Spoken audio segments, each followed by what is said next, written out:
Hello friends. Shashi Agrawal economics तथा law classes के अंदर मैं डॉक्टर शशि अग्रवाल आप सबका अभिनंदन करती हूँ। आ, आप लोगों से माफी भी मांगती हूँ कि मैं मतलब जो है 15-20 दिन से कोई वीडियो इसके अंदर नहीं डाल पाई। लेकिन अभी जो है इस पूरे वीक के अंदर आपको लगातार हर दिन जो है वीडियो मिलेगी। समष्टि अर्थशास्त्र की लाभ तथा सीमाएं कि समष्टि अर्थशास्त्र की क्या यूजेस हैं, क्या उसकी लिमिटेशन है। आज हम इस वीडियो के अंदर जो है उन चीजों को सीखेंगे कि जो मैक्रो इकोनॉमिक्स है उसको हम क्या क्यों पढ़ते हैं, उसके क्या बेनिफिट हैं और मैक्रो इकोनॉमिक्स की क्या लिमिटेशंस हैं, क्या शॉर्टकमिंग है। इसके जो लिखित नोट्स हैं वो आपको मेरी ऐप एडुसम ऐप के ऊपर अवेलेबल हो जाएगा फ्री स्टडी मटेरियल के अंदर। जो इस ऐप का लिंक है I will be sharing the description box ताकि आप आसानी के साथ उसको अपलोड कर सको और जो मतलब फ्री के अंदर स्टडी मटेरियल है उसको अवेल कर सको।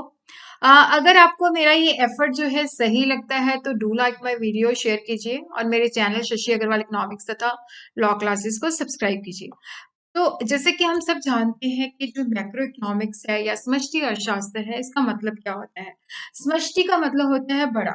तो जब हम समष्टि अर्थशास्त्र को अध्ययन करते हैं, उसको स्टडी करते हैं, तो यहाँ पे हम जो समस्याएं होती हैं उसको हम अर्थव्यवस्था के दृष्टिकोण से देखते हैं। कुल मांग कितनी है, कुल पूर्ति कितनी है, कीमत का स्तर कितना है, इन्फ्लेशन है, मंदी है, तेजी है, रोजगार का स्तर कितना है। तो इस तरह से हम समष्टि अर्थशास्त्र के अंदर जो भी समस्या है उसको हम पूरी अर्थव्यवस्था के दृष्टिकोण से देखते हैं। तो अब हम देखते हैं कि जो समष्टि अर्थशास्त्र है इसका जानना क्यों जरूरी है। तो इसका जो समष्टि अर्थशास्त्र का महत्व जो है केन्स ने बहुत ज्यादा बढ़ा दिया था। तो इसके जो मुख्य लाभ है, एक तो है कि अर्थव्यवस्था किस तरह से चलती है, उसका संचालन किस तरह से होता है ये हमें बताता है। आधुनिक अर्थव्यवस्था जो है बहुत ही जटिल है क्योंकि उसके अंदर बहुत सारे आर्थिक तत्व होते हैं, जैसे पावर्टी है, ग्रोथ है, कुल डिमांड है, कुल सप्लाई है, ये एक दूसरे के ऊपर निर्भर करते हैं। तो इसके लिए हमें सारी अर्थव्यवस्था का जानना बहुत ही जरूरी होता है। उसके लिए नहीं होता कि हम सिर्फ व्यक्तिगत इकाइयों को ही जानें, उसके लिए हमें सारी मतलब समुचित अर्थव्यवस्था को जानना बहुत ही ज़रूरी हो जाता है। दूसरा जो है राष्ट्रीय आय का अध्ययन।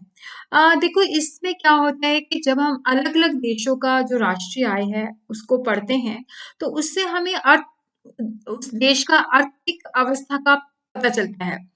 हर एक देश जो है किस तरह से अपने आप को डेवलपमेंट के लिए पॉलिसीज़ बनाता है, किस तरह से क्योंकि जब भी कोई देश जो होता है अपने पॉपुलेशन के कल्याण के लिए पॉलिसीज़ बनाता है, तो उसके लिए राष्ट्रीय आय का जानना बहुत ही ज़रूरी हो जाता है। आर्थिक नीति का निर्माण। देखो आर्थिक नीति जब सरकार ने आर्थिक नीति बनानी होती है, तो उसके लिए समष्टि अर्थशास्त्र का अध्ययन बहुत ही ज़रूरी होता है। हमारे देश के अंदर राष्ट्रीय आय क्या है, कुल रोज़गार क्या है, निवेश कितना है, कीमत स्तर कितना है, अ, कुल उपभोग कितना है, बचत कितना है। अ, और उसी तरह क्या होता है कि देखो यहाँ पे जो इन सारी चीज़ों का जानना बहुत ही ज़रूरी होता है। सरकार इन सारे जो फैक्ट्स होते हैं, जो डाटा होता है, उसके बेसिस पे क्या होता है कि आर्थिक नीतियाँ बनाती हैं। उसी तरह क्या है कि देखो व्यापारिक चक्र जैसे अ मतलब जो ट्रेड साइकिल्स होते हैं, जैसे इस तरह से ट्रेड साइकिल्स होती हैं,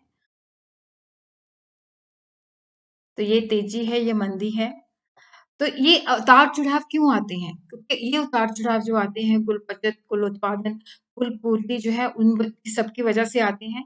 तो इसको समझने के लिए इनको किस तरह से हमने नियंत्रण में लाना है, किस तरह से सरकार को पॉलिसीज़ बनानी पड़ेंगी ताकि इसको हम काबू में रख सकें। आर्थिक विकास बेसिकली क्या कहते हैं कि आर्थिक विकास है वो बहुत ही ज़रूरी होता है।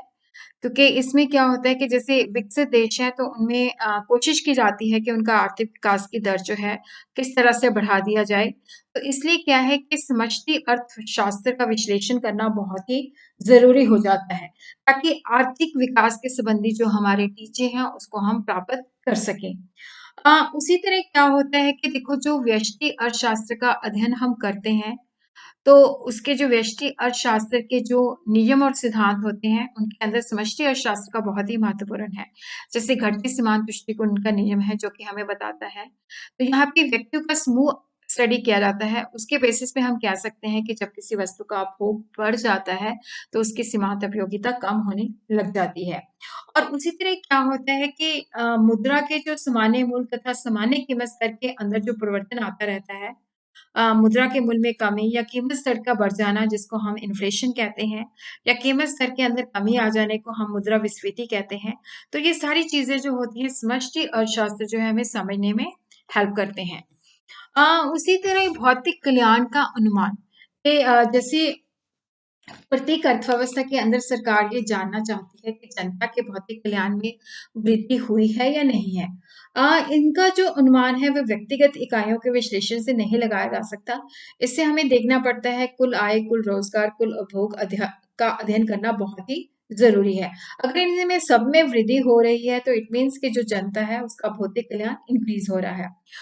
उसी तरह ही जैसे एक राष्ट्र दूसरे राष्ट्र के साथ अंतर्राष्ट्रीय तुलना करना चाहता है कि मैं कहाँ पे स्टैंड करता हूँ। जो है पर कैपिटा इनकम कितनी है, उपभोग की प्रवृत्ति कितनी है, बचत दूसरे देशों के अंदर कितनी है, जिसके बेसिस पे हम कंपैरिज़न करके देख सकते हैं। उसी तरह आर्थिक नियोजन, देखो आज का युग जो है आर्थिक नियोजन का है जिसके अंदर क्या है कि अगर हमने अर्थव्यवस्था को विकसित करना है क्योंकि जो अलग-अलग क्षेत्र हैं जैसे एग्रीकल्चर का क्षेत्र है, इंडस्ट्री का क्षेत्र है, सर्विसेज का क्षेत्र है, ये आपस के अंदर जुड़ा हुआ है। उसी तरह ही देखो जैसे राष्ट्रीय आय की संरचना क्या है, एग्रीकल्चर का कितना शेयर है, इंडस्ट्री का कितना शेयर है, बेरोजगारी का स्तर कितना है, निर्धनता की प्रकृति क्या है। तो इन तत्वों का अगर हम ज्ञान प्राप्त करना चाहते हैं तो उसके लिए हमें समष्टि अर्थशास्त्र को समझना बहुत ही ज़रूरी हो जाता है।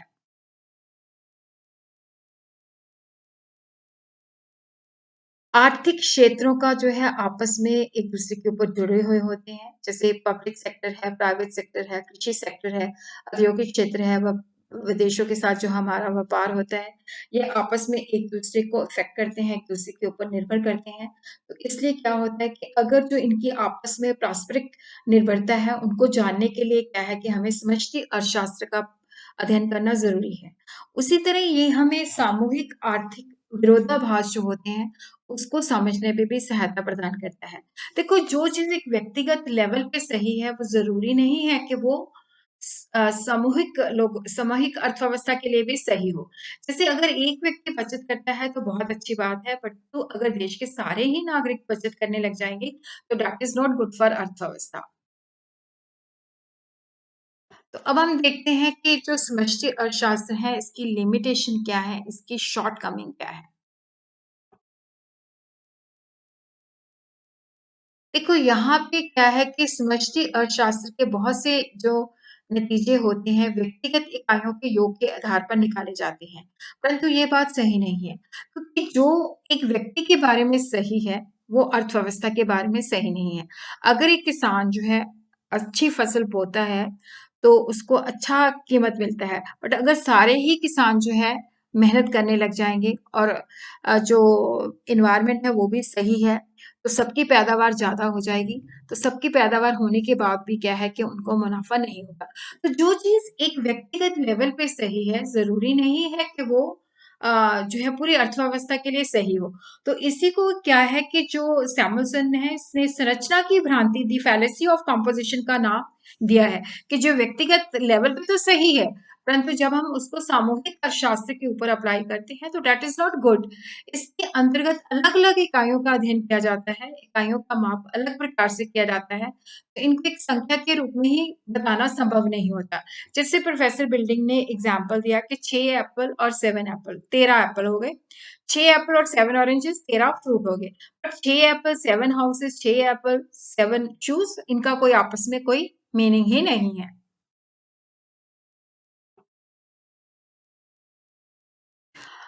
इसी तरह क्या है कि समूह की अपेक्षा समूह की बनावट बहुत ज़्यादा महत्वपूर्ण होती है। जब हम समष्टि अर्थशास्त्र में देखो एग्रीगेट्स का अध्ययन करते हैं। लेकिन जैसे मान लो हम 2000 अ, 19 और 20 की बात करते हैं तो उसके अंदर जो प्राइस लेवल है एक जैसा ही रहा।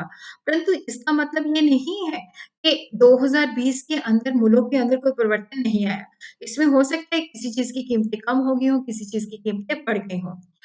उसी तरह क्या है कि एक समूह का जो है अलग-अलग इंडस्ट्री के ऊपर कुछ और प्रभाव होगा, एग्रीकल्चर के ऊपर कुछ और प्रभाव होगा। तो एक जैसा प्रभाव नहीं पड़ता।